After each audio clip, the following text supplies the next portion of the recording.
there are things that I'm pulled to and drawn to, and people and opportunities and projects that are just like, yeah, that would be so cool, because I am an enthusiast who's generally up for things. Hello and welcome to the very first episode of the Radical Discernment podcast. I'm Jen Hanover. I'm your host. I am wholly invested in setting heart-based standards from your higher self.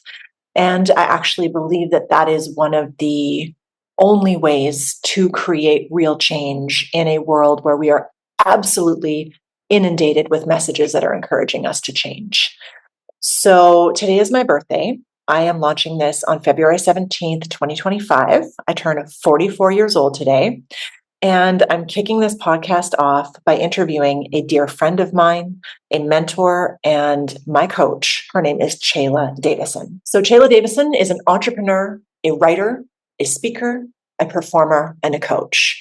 She is the creator of the one-woman show, A Little Bit Much. And for over 20 years, she has coached, facilitated, and taught socially conscious entrepreneurs, practitioners, and artists, helping them develop bodies of work, grow their leadership capacities, and align their soul's call with their vocation. Chela is obsessed with making depth work and transformational change accessible through humor, storytelling, and community building. She is the host of the community of practice called Feed, and she publishes the Substack Wisdotainment for seekers with a sense of humor. Chela lives on Bowen Island, BC, Canada, the unceded territories of the Squamish Nation, with her family and a dope community of humans, animals, plants, mushrooms, and rocks. Learn more at cheladavison.com. So here you are, episode 1, Radical Discernment, where the value is integrity and the standard is aligning your internal calling with your external work in the world. Thank you so much for watching. And here you go. I was so clear when I first started creating this podcast that I want to be introducing people first up what I love about you, and then what you love about yourself. Because that's one of the biggest things. Like, I think when people hear radical discernment, I think they think about like being snobby or being like, I'm discerning about this. But I really do think that having discernment around how you are with yourself, and maybe not naturally actually, but so necessarily needs to include knowing your strengths and what you do love about yourself.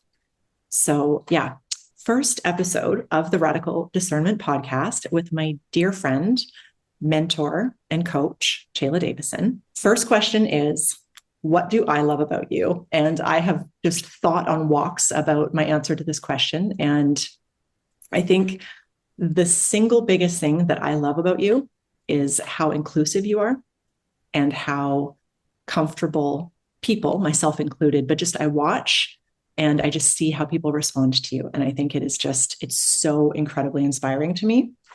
I remember specifically, we were at a conference in Vancouver called Rise. And it was one of those like team up with somebody. And I was observing the room and I was there with a friend. So I ended up teaming up with my friend, but you kind of like held back. And I don't know if it was intentional because I don't think I've ever shared this with you, but you kind of held back. And then there was someone who didn't have a person.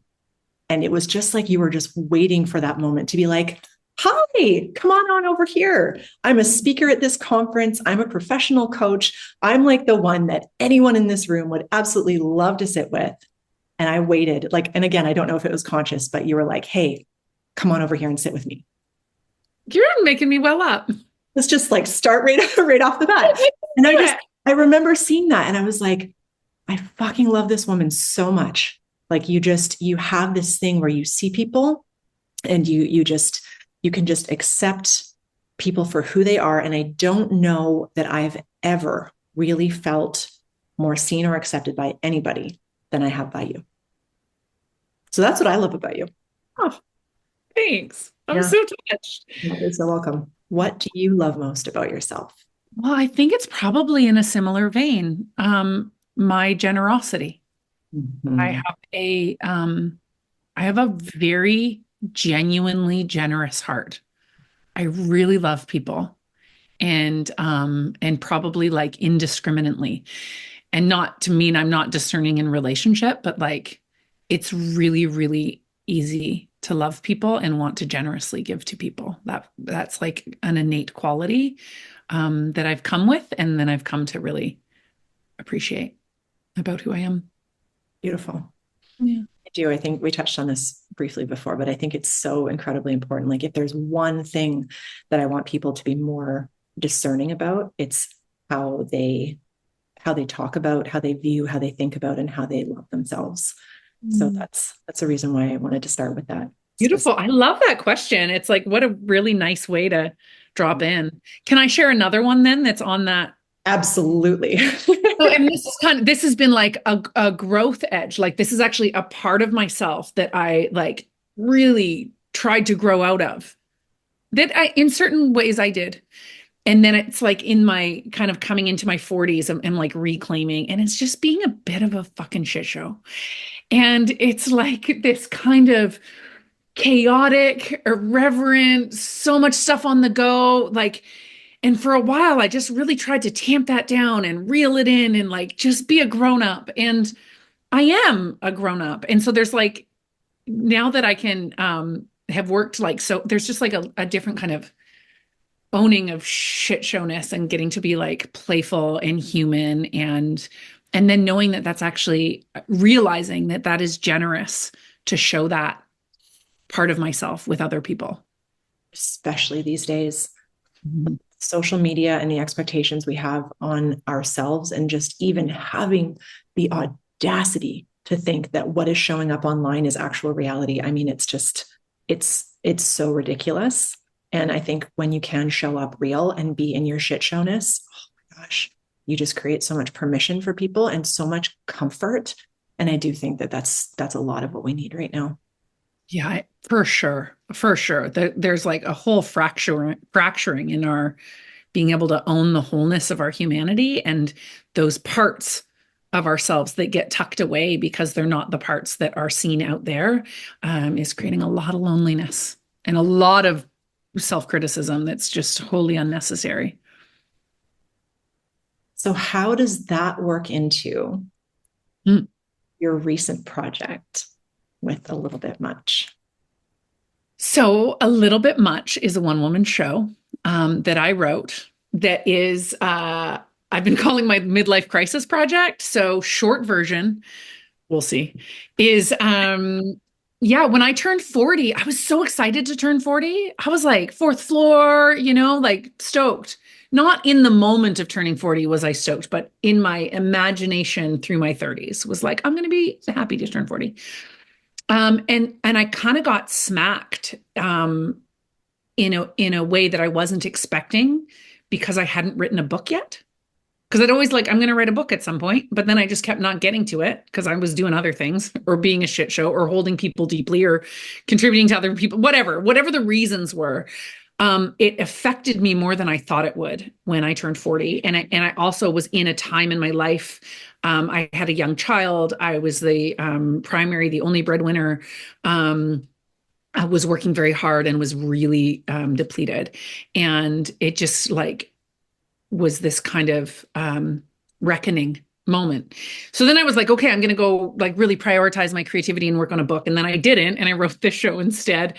But there was a way that the aliveness of the project caught me in the middle of it, where I knew for certain that it wasn't a distraction. Because I did have a moment of like, am I now not writing a book and now I'm distracting myself? And so I went, no. There's like something that the actual aliveness and energy that came through the writing of this show healed the burnout and like aligned something in my calling and creative expression that's been really exciting. So yeah, that's been my most recent project. And at the very beginning of the writing of it, it was really for me. I just took a course with a friend and creative mentor to like go, okay, if I were to write a show, what would it be? And then it became memoir-esque. I wrote a series of monologues. There was no cohesion that I could see. And I just kept listening, like, what is this? And what eventually emerged is that it's a show about identities and self-perception, and the stories we tell or are told about who we are and how we internalize those stories, and then how our life animates out of that. So last year was like my first year taking it out into the world. And I've been mostly like my main practice with it has been, what is this? What does it want to become? Being in relationship with it as its own entity, and then following what it wants to become. And so when it became a final script that was ready to be performed, it felt like it was something. And then once I started to perform it, I learned in whole new ways what it is and also what it is that I'm doing. And that links back to what I said about being a shit show. And this is part of the reclamation, is like, what's happening as I perform it. Cause I had a bit of time where I'm like, is this like I just wrote, I'm going to ask people to listen to me talk about myself for an hour. Like, am I just like an indulgent narcissist? And what's happened is not that.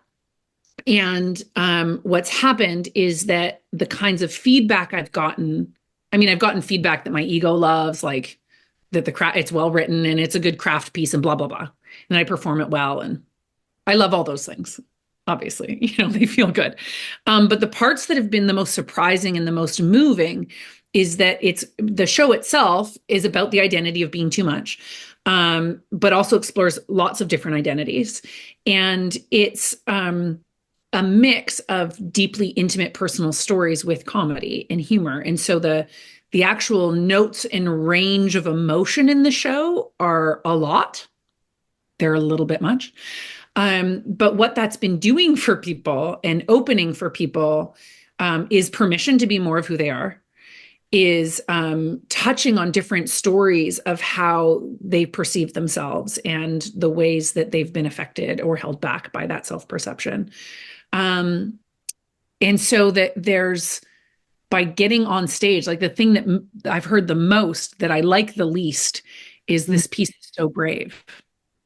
And then I go, why is it brave? Like, am I saying something embarrassing? Like, should I not have said that? Was that too much? Like, why? Is it brave?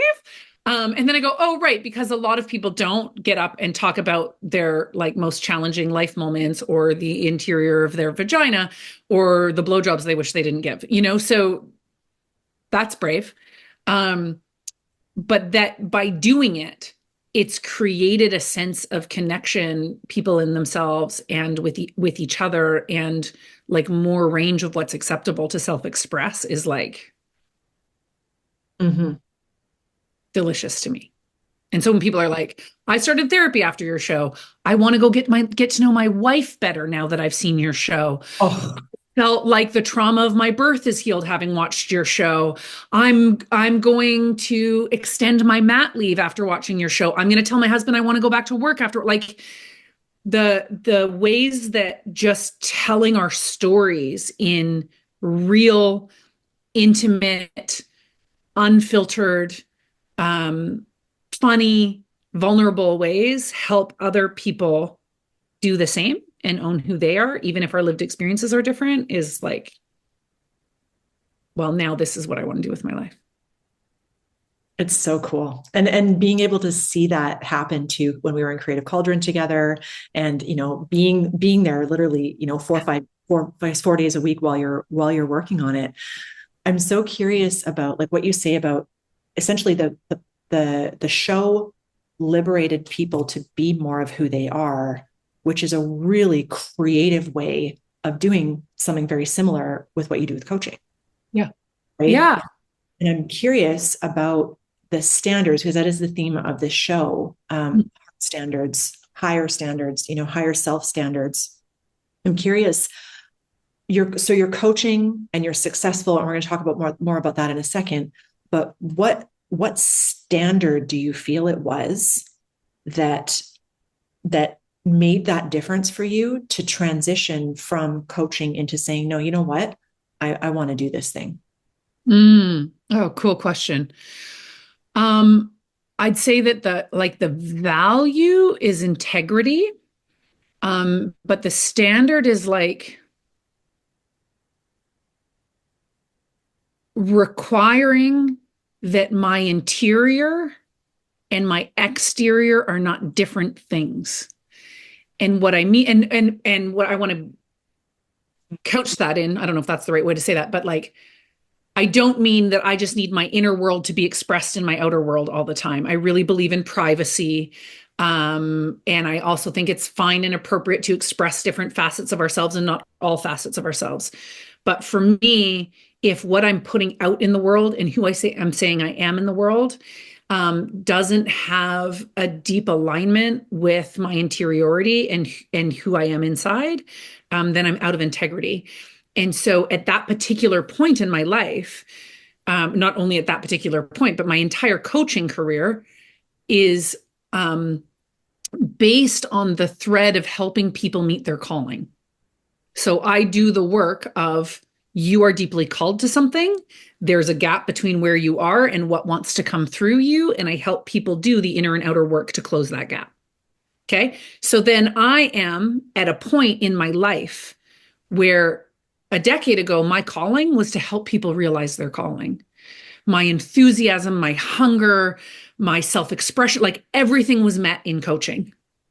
And then fast forward a decade later, and I have this longing to be writing books, to be playing in art, to be developing bodies of work that I don't have the time and space to develop because I'm developing other people's bodies of work, because I'm holding people in coaching containers. And so it was a reckoning that was really painful, because it wasn't like I was lying that my work is about meeting people's calling. That was my calling. And then something else started to call me, but what could fall apart to go pursue that was very risky. And so the longer I stayed in what I was doing without heeding this other creative pull, the greater the divide in my exterior, what I was saying I was doing and saying I was about, and how it felt inside. So I'd notice it in that I'd be working with clients and helping them do things that I wasn't doing. Mm-hmm. And so it was the standard of, I need to be in the deepest alignment with my own call, and I need to be in deepest alignment with my integrity, or I'm just a fucking liar. That sounds cruel. One of my other standards is self-kindness, but didn't really express itself in that moment. And you cut through, and especially these days on the internet, and it's an incredible standard to have, and to bring, obviously, through your play to the people who got to see one woman show. We don't call it a play. It's a one woman show. It's a solo show if we want to be non-gendered, which why not? Okay. Yeah. One woman. I mean, I'm a woman, and then there's one of me, and I get up there and say a lot of things that include vaginal references. So your solo show, the difference that it's made, even just through the viewers watching it, and then to have that integrity with the clients that you are still working with, it just sounds like, I think, especially these days, because there does seem to be, I feel like everywhere I look, I'm reading exposés about people who are in the personal development space who are just straight up lying. Yeah. And I do feel that with the emergence of that kind of information, I think that there's the option that some of us have. It's like, okay, that may be the direction that the space, or that some people who are making a lot of money, are choosing to go. And I'm going to consciously choose to go in the opposite direction. And for you, it looks like an incredible show. And congratulations on that. Thanks. Yeah, it's been really fun, and it's really fed something. And while and part of that process actually was really letting it be for me until it wasn't just for me. And versus, I think, again, to speak to industry stuff, is there's so much in entrepreneurial spaces, or, if you have a service-based business, right, you need to be about your client and you need to serve other people, and that is appropriate. But that can also lead to, inside of the inescapableness of capitalism, it can just lead to actually abandoning aspects of ourselves and our own creativity in the process. And so the part that did feel really risky and totally affected my bottom line, I tell you, going for that thing, self-producing a show, marketing it, touring it, renting places to go do it without knowing if I'd have the audience, sometimes having the audience, other times not having the audience. And all the time that I was not earning money coaching, doing that, it was expensive. And so one of the things, and I do want to say this because one of the things that comes up a lot when I'm working with entrepreneurs, or just people in a life stage where they're wanting to do a pivot and they want more art and more creativity. And they're like, but I don't know if it'll work. And I don't know if it makes sense financially. And then I've had people look at me and go like, wow, and you did it and you're doing it. And I'm like, yeah, I am. And it's cost something. Absolutely. Right. So when people go, oh, the fears of like, what if I pursue my novel, but it's not, but it doesn't make it big and it doesn't publish. And it's just like, is it worth pursuing the thing, even if it doesn't bear fruit? And I think it is. So for me, if nobody ever saw it, if it didn't start making money, which it finally has, if it hasn't started to build audience, which it finally has, if there wasn't momentum, which it's now got, which feels, I mean, then I go and compare myself to like people who are doing like fill in soft seat theaters. And I'm like, I'm just like a little baby. Right. So I can do that too. It's like when I say momentum, like, is it? Nobody knows who I am. But there's like stuff is starting to happen and it's exciting and it fuels the momentum and I want to keep going. But without that, if nothing happened, it was still worth it to be in integrity with myself and in creative pursuit. And that feels like so important because I think again, to come back to some of these things you're talking about with like the internet and personal development space and that whole intersection of entrepreneur, practitioner, artist, which is where I play and where most of my clients play. And the pace at which we consume and things come in, there can be an assumption that our creative work and our art is not worth doing if we don't get likes and accolades and shares and viral and so then when we're in the creative process itself, there's some part of our attention that's chasing that, that's comparing, that's checking for that. And that is like the quickest suck of aliveness and joy. So to be able to give myself and to see people give themselves over to art for the sake of making art is a revolutionary anti-capitalist practice that we just fucking have to do. And then let the aliveness that comes from that, the self-kindness that comes from that, the joy that comes from that, let that energy then animate through our lives in the way we build our businesses or the way that we work to grow it. But there's so much abandoning of the creative process, abandoning of the self-care, abandoning of what the soul longs for outside of the internet, the industry, and capitalism. That gets abandoned for the sake of money and accolades. And then we're like running on fumes. And that's how people keep ending up burnt out and feeling like shit. Yeah, it really does allow you to come home to yourself in a way, I think, that is really different than if you know it, especially if you know it. I think that's a distinction, is if you're aware that there's this thing that is calling you, what are you called to lead? Like, I love when you're asking those questions. And if you do know, but then you either can't or you don't. And I think that's just, it's a very different relationship to your work.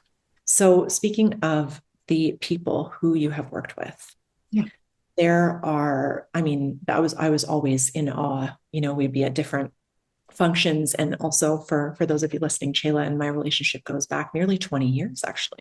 We have a Bikram yoga studio in White Rock that was actually not even mine. It was before I opened my studio. And, I can recall, events with Danielle Laporte, like in-person events. And, we would gather for different things and your, website launches and all of these things. And I remember seeing, of course, Danielle being there. And I remember having a conversation with you about working with Kate Northrup, who's a very popular author. And I love the work that she does around money.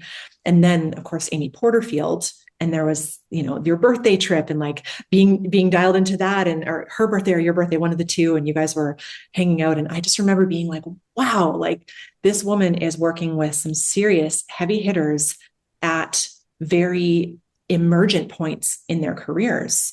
And what I'm curious about with that, again, like pulling those threads of standards, are there themes that you've noticed with people who have that outward, people who they're very well known and they're prolific and successful in terms of a lot of different definitions.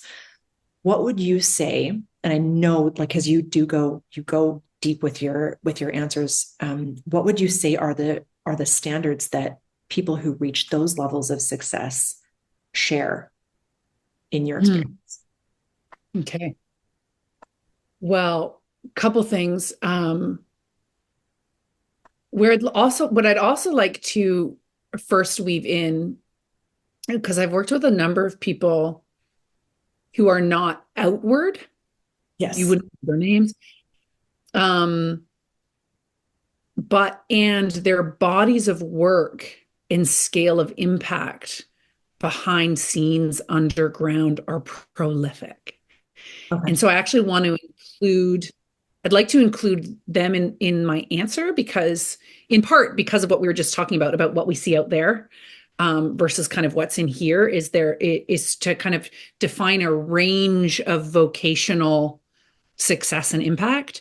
And then also to name too that all the work that I do with people is confidential. So I'm going to be really generalized in what I say and not share anything about anybody I've worked with. But there's as far as standards of people who are successful in their work and their work is deeply aligned, they have a very holistic approach that is dynamically changing. So there's a hunger to keep growing, but not keep growing in like just endless growth. There's a knowing and understanding that there are cycles and seasons to things. And there are times when aspects of work, aspects of self, ways, business models, how things are doing, that they need to hibernate, they need to die, they need to be reworked. And so there's a way of continually pushing their edges, but pushing their edges in holistic ways. Okay. So doing a lot of inner work and doing outer work. And I would say too, really leveraging people, okay. Solid, healthy teams, friendships, networks, building community. Nobody gets to great success by themselves. And the folks who do it and do it where their inner world is matching their outer world, they've got a very strong base of community networks, support, people that they can lean on, people who lean on them. They're generous, they're kind. Yeah, there's like a real commitment to leading and moving from the heart, and some, it depends on the person. But I think that most people who have inner and outer success, there is some kind of spiritual life that is a part of that. There's something greater that they are held by and moved by and in relationship with that supports them. Brilliant. Because that is, even just on reflecting on that, it's like the question felt superficial for a second there. And then I was like, I guess that is one thing that I really do notice with, and I would say the same about Terry Cole. I don't know if you worked together, but she was at that conference that I referenced, and they really do feel aligned. Like I'll watch Amy's workshops and things like that, and I'm like, wow, this woman, like she doesn't, and I think that's why, maybe she's so brilliant at what she does, is she genuinely doesn't feel like she's selling a thing. She just interesting. Going up to help. And I think that is exactly what you say about that alignment and that spiritual connection. And I think that is absolutely a standard. In fact, I think, maybe like way up there in terms of if we were to. Yeah. Well, and I'd even say on that too, like speaking of these particular, like they're really ambitious people. Yes. They're very ambitious people. And there are very ambitious people who are very ambitious about themselves. These are not ambitious people who are ambitious about themselves. They have ambitions that they want for themselves, but like you had said earlier, like you see things that people are, putting out into the world, and then it's like, there's, I don't know if you didn't use this language, but like, there's no there. Like the personal development industry is just like packed with promises and selling and all this big stuff you're going to get. And then you actually get into either there isn't, as a practitioner, a depth of and capacity and experience to actually meet people and hold people in the way that is being promised, or if it's not in a kind of transformational change context, but there's like a delivery of materials or processes that help carry people through, that there's not actually meat on the bone. There's a lot of folks who are ambitious in a, I'm going to make stuff and sell stuff, and it's about what I'm getting from it. And I think I know the people who last over time are ambitious and they're delivering incredible value. And they're committed to that. Yeah. And they're aligning their promises with the value that they offer. Yeah. And there's almost like a little back door there to the spirituality, because if you're not delivering that massive value, then you're not having the impact on the other that you're really seeking to have. Yeah. And that's a really good point. Because there's so much of what your Instagram feed looks like, and what who's writing your emails, whether it's robots or yourself. Cringing at the current state of affairs, right? But at the end of the day, I do think you can feel that intention coming from people. And it feels like you've been given and also worked for the ability to work with people who are at that edge with themselves and who are calling themselves to come from that place. Yeah, I'd say some of it is worked for, some of it's luck. I think in arcs of careers, I look back at my career and I just like see, I could just like lay out for you all the ways where it's like, shit the bed there, could have done better there, wish I prioritized that. Ooh, that could have, if I'd been better at this or more focused on that. It's just like, it's so interesting, because it's like the longer the career, the more experience we have, the more things I can point to that go like, yeah, I got some stuff to offer, but also the more failures I can go, gosh, if shoulda, woulda, coulda. So that just feels like, I don't know, important to name, right? But I think in those arcs, it's like, yes, some things we earn and we go, that is a function of my skill and my hard work. And then other things are luck and magic and the generosity of others. Absolutely. Yeah, because and how long have you been coaching for, Jane? I started coaching before I had any training. Does that count? I started training in 2009. And then I was like steeped in all sorts of other personal development stuff from my late teens onward. And so I started doing, my very first coaching at all was coaching, hair salon owners when I owned the hair salon. So I would do color trainings, but then do entrepreneurial coaching with them. And so that kind of started it. And then I was like steeped in Landmark and reading a bunch of Ken Wilber. And so I was like piecing stuff together and like a really sweet, I can totally love myself back then, but I'm just like, girl, you did not have a developmental theory or embodied anything to like actually bring out into your work. I remember you coming out to White Rock from Vancouver to come to the studio and actually be there for us in person and do, some of our staff meetings and all that kind of stuff. And it's, I don't know, that would have been 2012, 2011. So I would imagine that there is a developmental expertise there. Yeah. I had some training then. I did. Yeah. I can recall sitting with you after a yoga class too. And I remember one conversation in particular, and this is probably going to be alarmingly embarrassing to admit, but for you or for me, where are we going? For me, I would say for me, because I said something like, I was dealing with some whatever. When are we not dealing with some shit? And I said, like, I feel like I'm beyond this. Like, I feel like I'm dealing with issues right now that like, I want to be dealing with different issues. And you just called me like, just like that. This would have been, I guess it would have been, I did training in 2005. So it would have been like 2007 maybe. And yeah, it was very much like, that was absolutely, you were like, oh, really?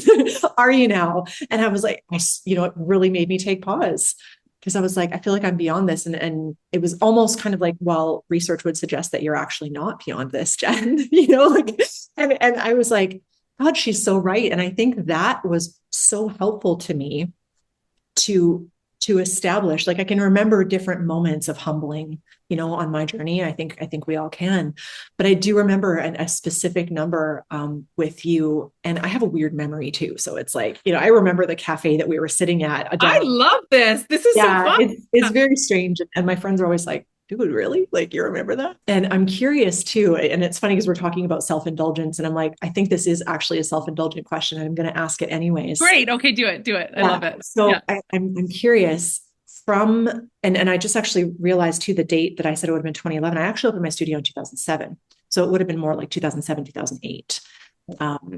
And when you were showing up for us and helping so much. I remember you would work directly with the team and, coaching people with the sales and even with relating to me and different things like that. And I'm curious, from a standards perspective, you've seen me and I've learned so much from you, and you've informed my work so much. Like, I don't want to be too self-deprecating, but I do feel that I don't have that formal exposure. Like, for example, Rochelle, the woman that I work with, she's a trauma-informed yoga teacher. She's a clinical counselor. So she's always bringing me these perspectives around being more considerate, being more soft, being more inclusive, and being more just aware of other people. And I feel like I do come from quite a self-centered place. And so having coached with you so actively over the years, I feel like it's informed my own personal development, but also informed my work very directly in terms of like, oh, that message actually isn't very, I don't want to say politically correct, but it's just not going to land very well because it doesn't take this into consideration or take this into consideration. And, you've been able to give me some really strong pointers. One of them recently about all these calls that I'm doing. And you actually said, you're like, if I were to offer you one thing from, everything that we've covered on this call, it's to be less about yourself in these calls and really drop into more with the people. And I bring that to almost every client that I work with. Also in our heads, but you are able to, you're able to identify that. And it was so helpful. And it's like not giving myself shit, but also really reminding myself in the moment, like, Jen, it's similar to that integrity piece. It's like, not that it has nothing to do with me, but it is all about this person that's in front of me that, I have the gift to be talking to right now. So I'm curious from your perspective with my arc, again, from like, pre-studio owner, like we're out there like locking our knees in the Bikram yoga room together in 2004, it would have been, which is, like I say, 21 years ago now. And to now, what would you say you've seen shift in terms of my standards and how that's affected? Because you have more intimate knowledge of, I would say, the inner workings of, my business and even my illness and everything, almost than anyone else, except maybe my therapist. So what does that look like for you? Yeah, I would say, in the arc, certainly from, I feel like your standard of standard, like even the word standard, because standard has always been something that has been a strong value of yours, right?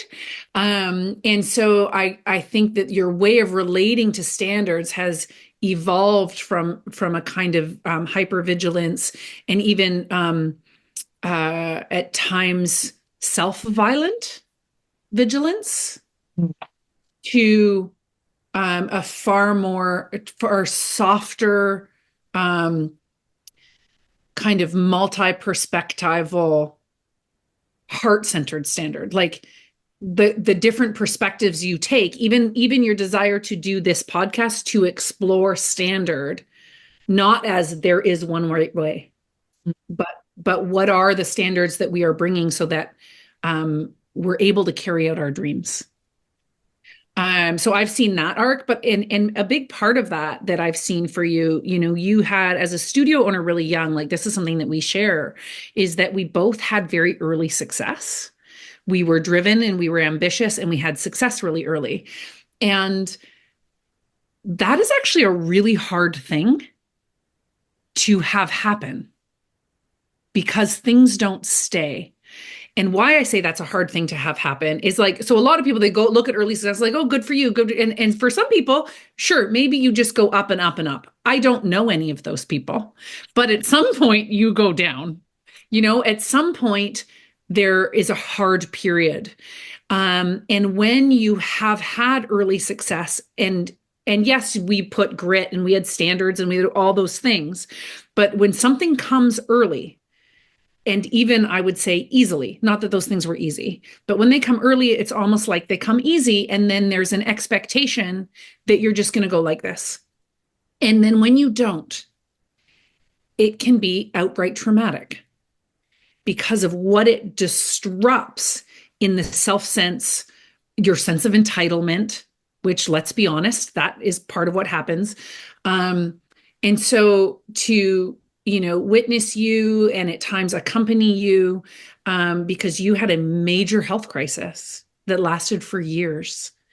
And then to get to feel the way that you have and continue to integrate that experience and then come back into doing aligned work and growing your business and being of service and developing a whole methodology to help people take their work into the world and to do that as dreamers and people who can be in the dreaming and not as much in the enacting or the following through and like how to do that, right? So this is now your work in the world. And what I've noticed in your standards is there's a difference between having, like in hypervigilance, it's like, here's the vision I have for myself, and now I have to adhere to that really tightly.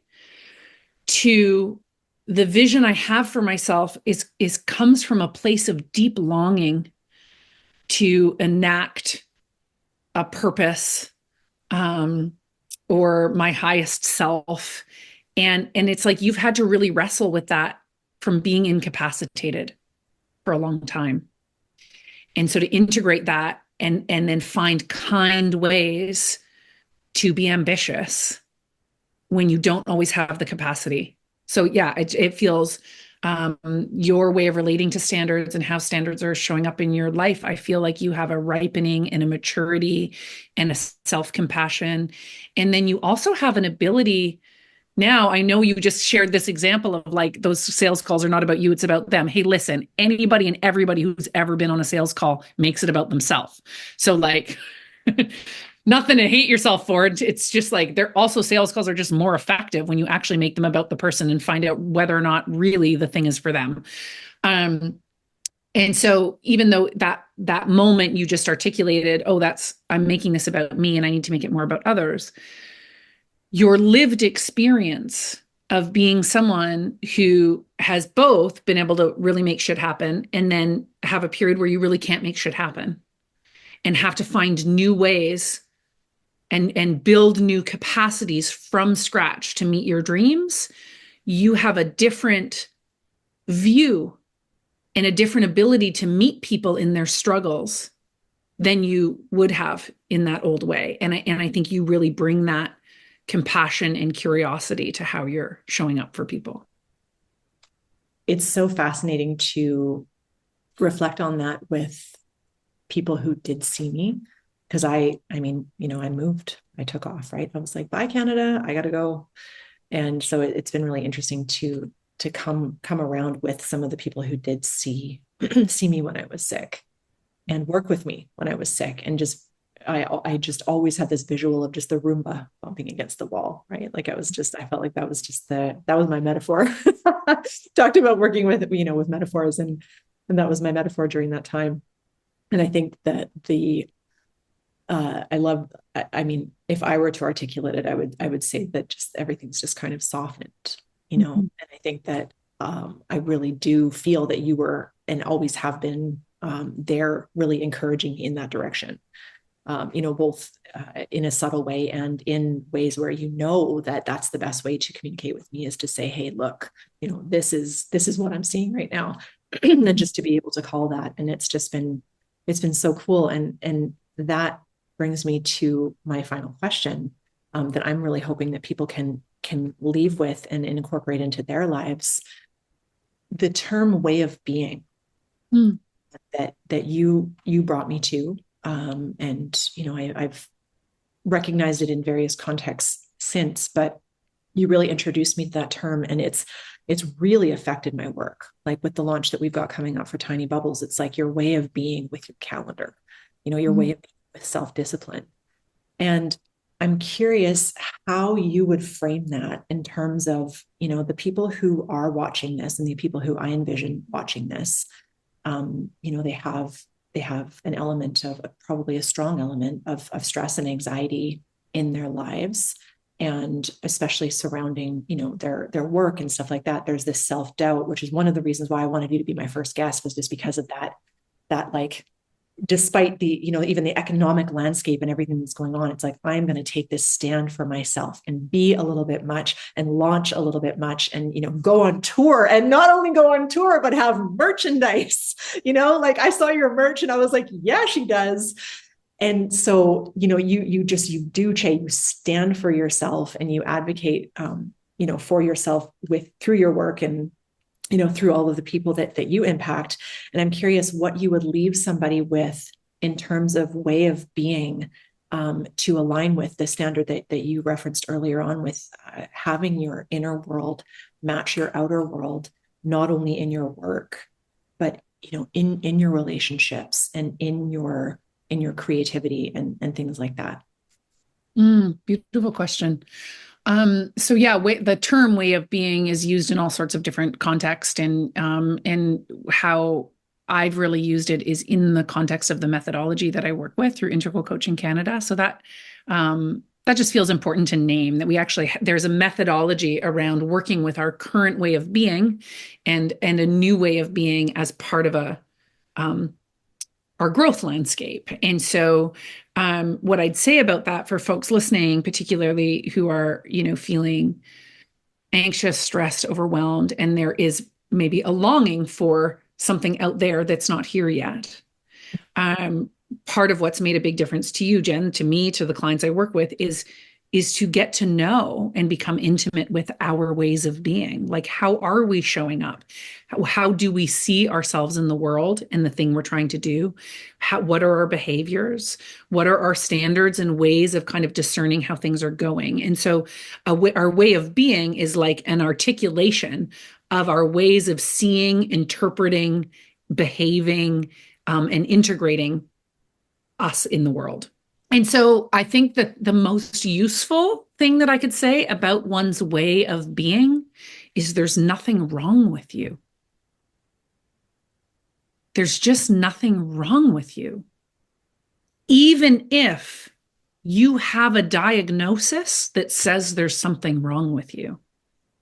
I think we are in a time right now that is so pathologizing of humanity, that we receive messages, we scan the world, we feel our dreams, we're not meeting them, and then we interpret there's something wrong with me, and there's not. There's just not. And if we can start with that, we're human beings. And in our way of being, our way of showing up in the world, we have strengths and we have weaknesses, and we have probably trauma, and we have healed integrated parts. And we have parts that people like and parts that people don't like, and parts that we like and parts that we don't like. But there's nothing wrong. And so that's what I would offer as a starting point, is if we are being that we are wrong, that's where to begin, is there's nothing wrong. And once we can be that there's nothing wrong, then there's ways to grow or move or expand or develop or try new things that might be not how our current way shows up. But we're doing that from a place of sufficiency and not from a diminished place or a place of lack. It's so fascinating, because I think about even just clients that I've met with recently who are actively doing, a lot of inner and a lot of outer work. And there does seem to be the little traces of that, of just there is something wrong with me. And I love how it just really ties back to that standard of alignment. And I think, even just hearing those words, like, there's nothing wrong with you. It's incredible because, like you say, we are a culture of like just looking for what's wrong. And you identified that in one of our recent calls too, of like your way of looking at things right now. It's like you're looking for reasons that this isn't going to work.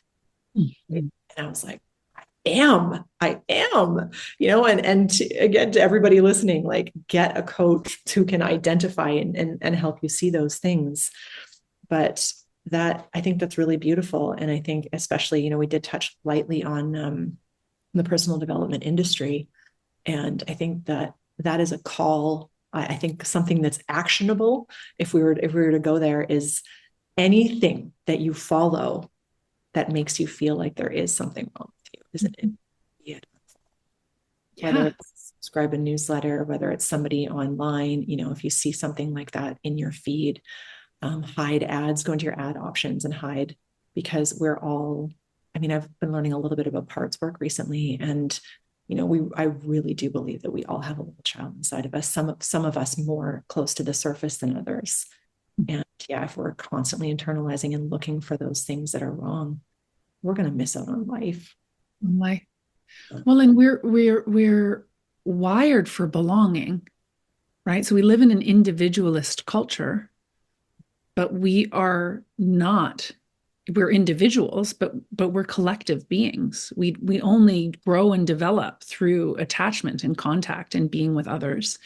And so not only are there little parts of us that are going to feel wounded by messages that there's something wrong with us, but that kind of scanning is part of ensuring our belonging and ensuring our security. And so it's actually very primal and very innate. And that is why it is so deeply exploited within capitalism.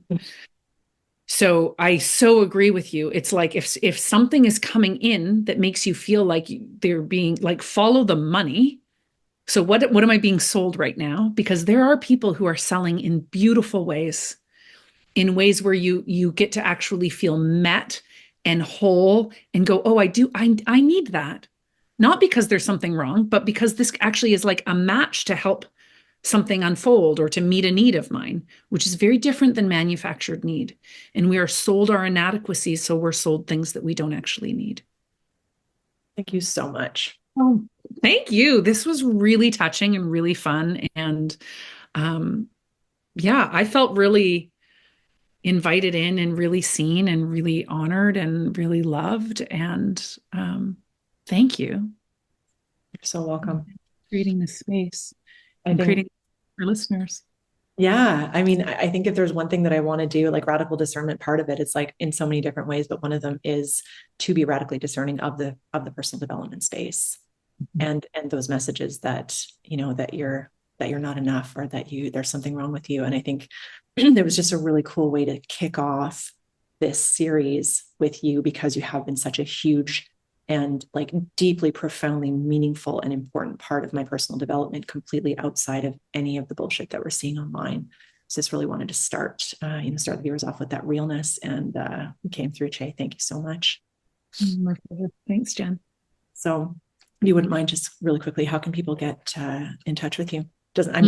I'll link everything, but link all the things. So my name, Chela, Chela, Davison.com. ChelaDavison.com is my website. And the best way for us to be connected, I have a newsletter. It's called Wisdotainment, because I'm funny, apparently. And I write there and I share videos there. And that's really like the best way to get to know me and kind of be in my orbit. And that lives on Substack. I'll link out to that. And from the bottom of my heart, thank you so much. I so appreciate you and the work that you do. Thanks. You too. My pleasure. Mwah. Mwah. So there you have it, friends. The very first Radical Discernment podcast interview with Chela Davison. Thank you so much for watching and listening to this.